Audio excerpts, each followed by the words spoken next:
From Easton's Bible Dictionary, faith is in general the persuasion of the mind that a certain statement is true. Its primary idea is trust. A thing is true and therefore worthy of trust. It admits of many degrees up to full assurance of faith in accordance with the evidence on which it rests. Evidence on which it rests. So faith is not just blind. And so what we're learning in these sessions is that we're not just blindly following the gospel or the message of the gospel, but there's some reality that it is based on we can put our confidence in. There's evidence. Faith rests upon evidence. You see it there? I think that is a blank for you guys. Next line out of that little box. Faith is very much related to reason. It's not blind, but it is based on and is made strong by supporting evidence that confirms that which is believed. Okay. The next page, page 3. Flip over to page 3. And I know you may appreciate if I were to go through in great detail all of this, but I'm just helping you. Well, I'm recapping tonight, all right? Based on what tonight was like, I want to do a recap, and here's the deal. All of you that are receiving these papers, we're going to pick this back up after our week of, and our prayer next week, and actually I believe that's Minister Robert's going to bring you part 4 the week after that next. And so Pastor Amy and I are going to be away on that Wednesday, but he's going to be bringing you part 4, and so you're going to have that.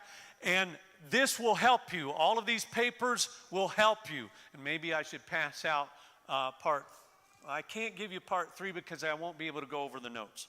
All right. Page 3, the bottom of page 3. What is science?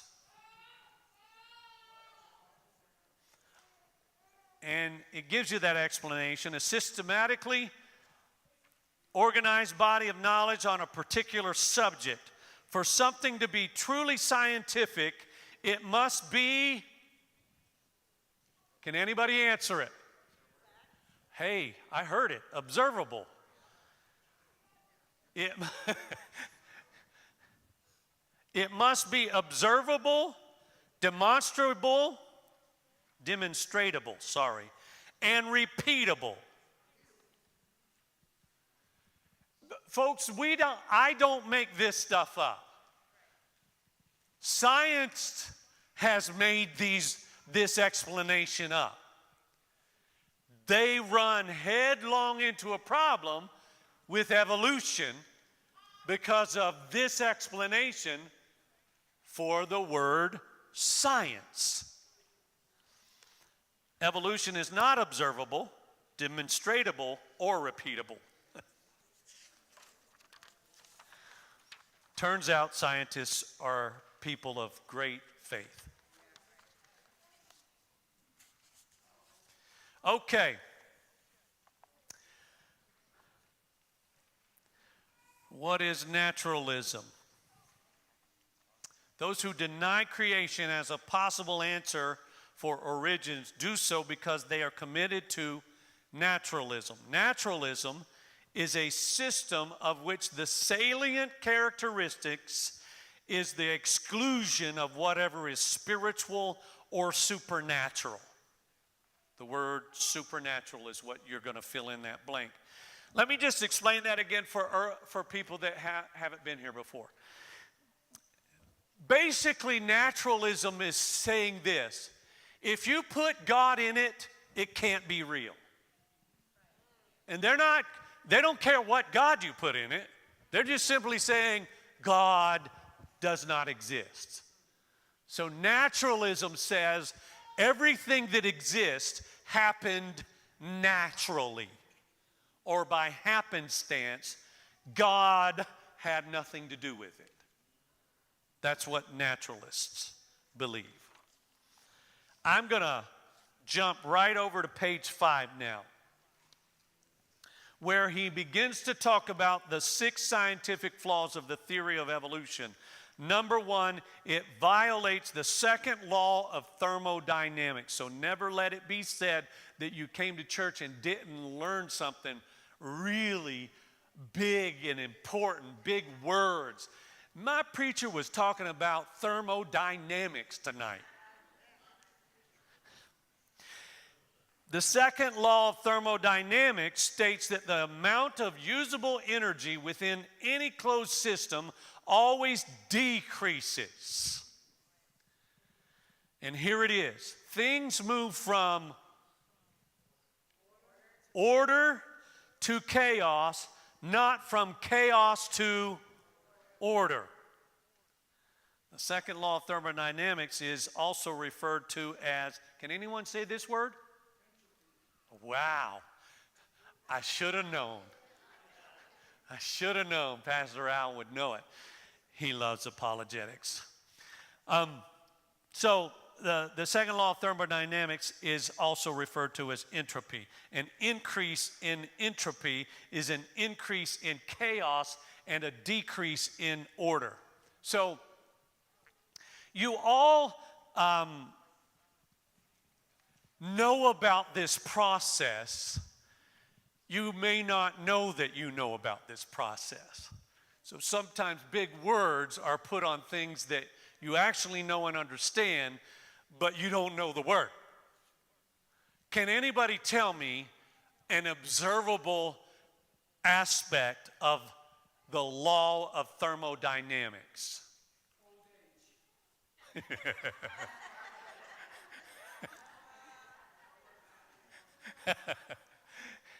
He is accurate. Well, there you go. Cell phones. What happens to your cell phone if you're using it a lot? It dies, right? I mean, some of you said it gets hot. You may have a hot phone, but it does do that. That's true. It actually is true. When it's working hard, you can actually feel it. It warms up. The iPhone, it'll shut down. If you set your phone on the dash, my iPhone, it'll say, too hot, baby. Too hot. Too hot. No. Anyway, sorry.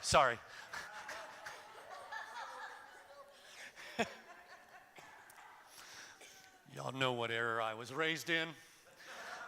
Anyway, you have a battery in here. It doesn't go from chaos to order. It degrades. It goes from order to chaos. And it loses its power. All right, secondly, I don't think I missed any words there. It violates the law of biogenesis. There's another one of those big words. This one's a little bit easier, though. The idea of spontaneous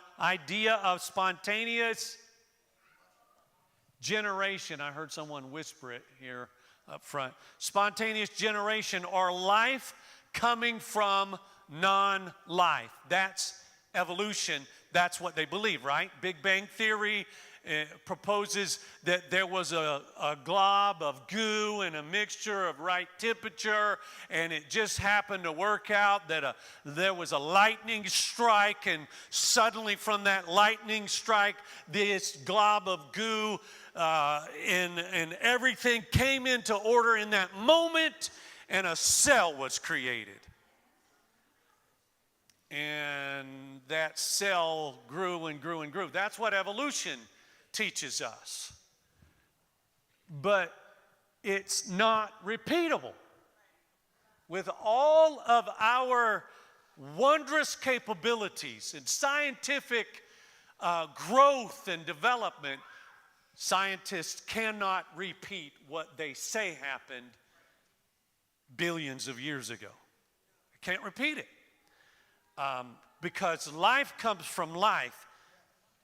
It cannot come from non-life. All right, so we can turn to page 6. Yes, you do have, well, that's very easy. All right, even many evolutionists. So go to the second paragraph below the box, grade in box. Even many evolutionists, such as Dr. Francis Crick, I don't know why he blocked out his name, the co-discoverer of the DNA double helix structure, have acknowledged that life is much too complex at the cellular level to have come about from non-life here on Earth. Go down to the last, the line inside the parentheses, or the deliberate planting of life on Earth by aliens is what some have proposed. So aliens sat down here and they planted life. And it became all of this. All right, and the last line on that page, I want to give it to you, is it violates the law of biogenesis. All right. I'm going to get you started at least on page 11, part 2. Page 11, part 2. You all have part 2, right? And I'm going to move through this a little bit quicker. But I want you to look down where it says number 3, right in the middle of the page. The theory of evolution purposely confuses microevolution, which is adaptation within a kind of creature, with macroevolution, which is one kind changing into a completely different kind of creature over time. So, the last line in that next paragraph, kind of creature over time, has never been observed in the past or in the present and is not scientific. So, in other words, an animal or species turning into another species has never been observed. We can't track it. You can't find the in-between species. And I've said this in this study over time. I've said this. You'll be absolutely amazed. You can go down to the, and it's an incredible place. We've been to the Smithsonian multiple times, my family and I. Love going there. But the Museum of Natural History, you go into that museum and you'll see a display. They'll have a whole section the size of this sanctuary with different setups that have Neanderthals or Cro-Magnon man or whatever the names and titles they put on them. They'll have family groups and they're like sitting around a fire, and they'll have a little childlike thing that looks like a cross between, please pardon me, but a chimpanzee and a human and an adult male. And all of this was created from one single bone, not even a skull, that they're claiming was human or humanoid. And so these in-between creatures are missing, church. What we can observe is microevolution. And you see that picture of the little finches there on the side at the bottom right. Let me give you the answers in here. Evolutionists point to examples like fish turning into different types of fish, and bacteria turning into other types of bacteria as their proof that Darwinian evolution is scientific. Probably the most used examples of microevolution in text. By the way, what I just read for you is microevolution. They talk about the stecklefish. If you get into a conversation with a scientist, they'll say there's the stecklefish. And it evolved, changed over time. And so when you ask them the question, so it's an animal now? No, it's a fish.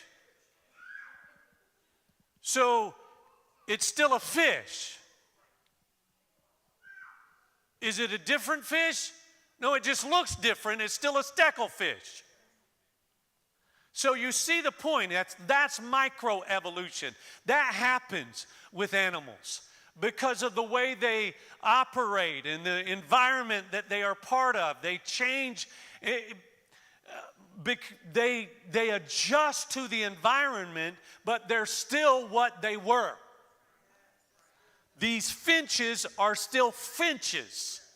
They just have different styles of beaks. That's microevolution. That's observable. It's repeatable. All right, middle of the next page, 12.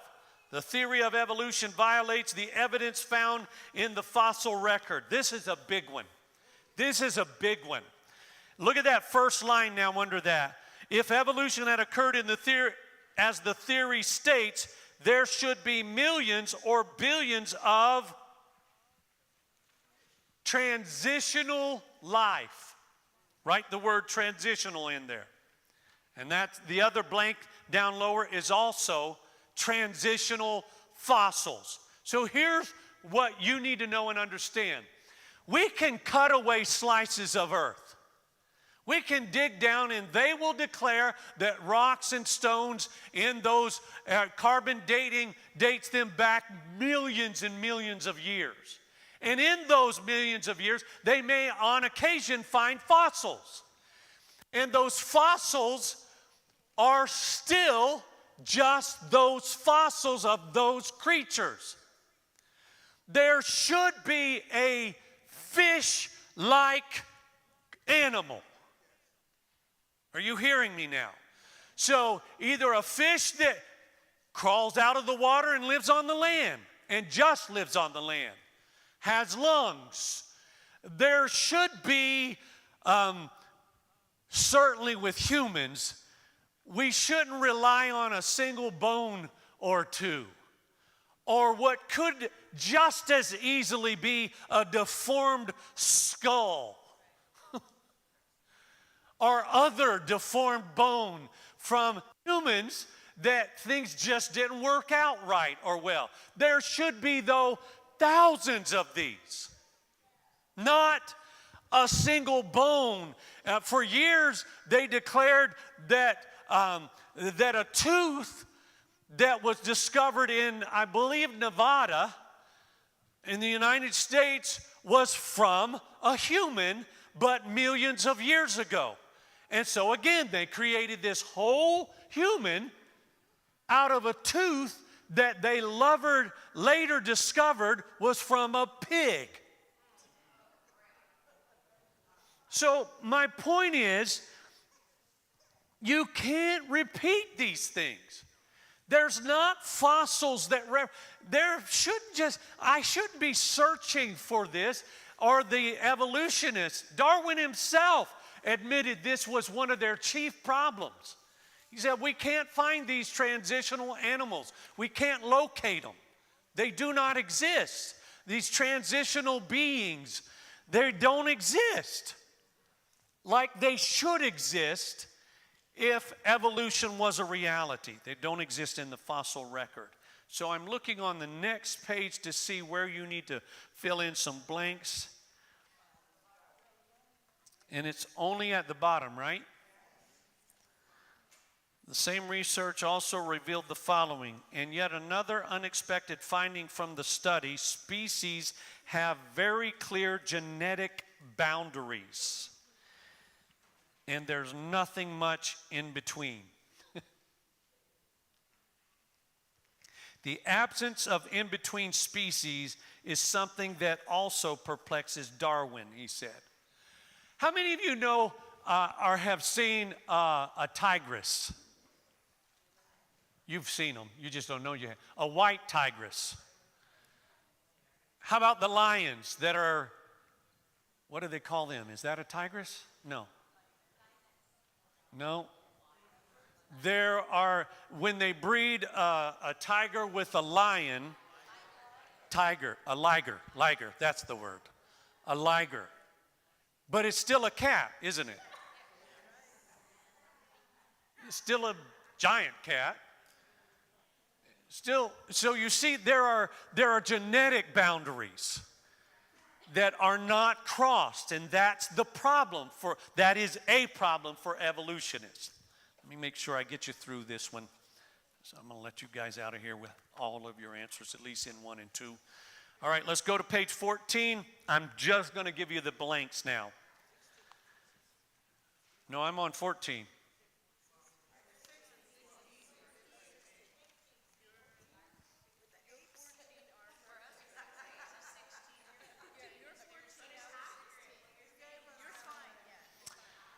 Do you have number 5, the theory of evolution violates? That is interesting. So they must have threw in a page for you guys, a couple of them. Anyway, number 5, the theory of evolution says that genetic mutations. Oh, yeah. Example of a feathered dinosaur. Okay, so there's one example that they come up with, and in reality, they cannot prove that that's feathers that left the imprint. Could have been fern leaves. Just happened to get tangled up in it.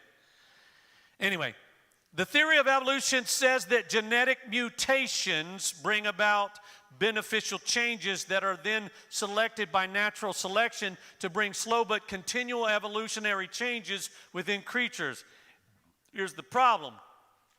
In fact, mutations are almost always harmful and are almost always involved a decrease in genetic information. So they don't improve, they degrade. Mutations are typically a degradation, not an improvement. Okay, let me get you over onto the next page for me.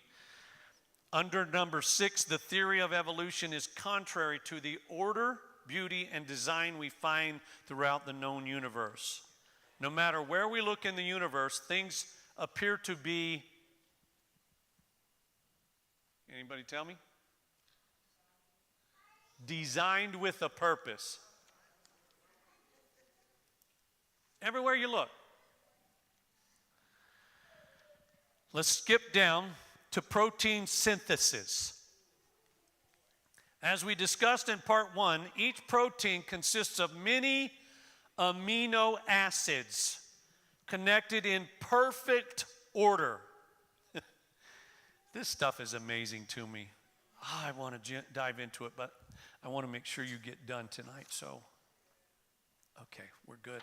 We only have this page, and you still got to go. Read this stuff on your own time, folks. Look into it. This will help you. You now have this material in your own hands. Hang on to it. Read it several times. Get it ingrained because it'll help you knowing and understanding some of these things. You'll get into conversations with people that believe they're smarter than you are, and they may be. They may be. But now at least you have some ammo, and you can ask some of the questions. Rather than them turning on you. If God is God and He's good, why do people die? Why do people get sick? Why do people suffer? Turn the tables. Can you explain to me a creature that exists between man?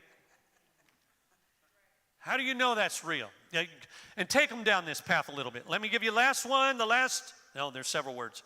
So as you can see, proteins are an example of the exquisite design that God has used in creating the universe that we live in. Last section on the same page, same page for me. I don't know where you guys are now. The design of male and female, could they have evolved at precisely the same moment? Interesting, isn't it? The finely tuned universe. That one we got into last time. it's incredible when you think about it, how precise things are in our universe, but especially in our solar system. You know, a scientist that knows their stuff can tell you the position of Saturn 100 years from this exact moment. Saturn. They can tell you where Saturn will be 100 years from this exact moment. And I'm saying with precision, which you should understand, that's how they get lunar or other modules on other planets. They have to know where they're going to be. And they do this because gravitational pull is consistent. And the rotation in our system, it's amazing. Anyway, the last line, living creatures on the earth. I got to turn you guys loose. Thank you for being patient with me and walking through this with me, but I feel pretty good about this because now you guys have information in your own hands, and all I got to do is get you covered on part 3. And so I may let Minister Robert do some of that. All right, would you please stand?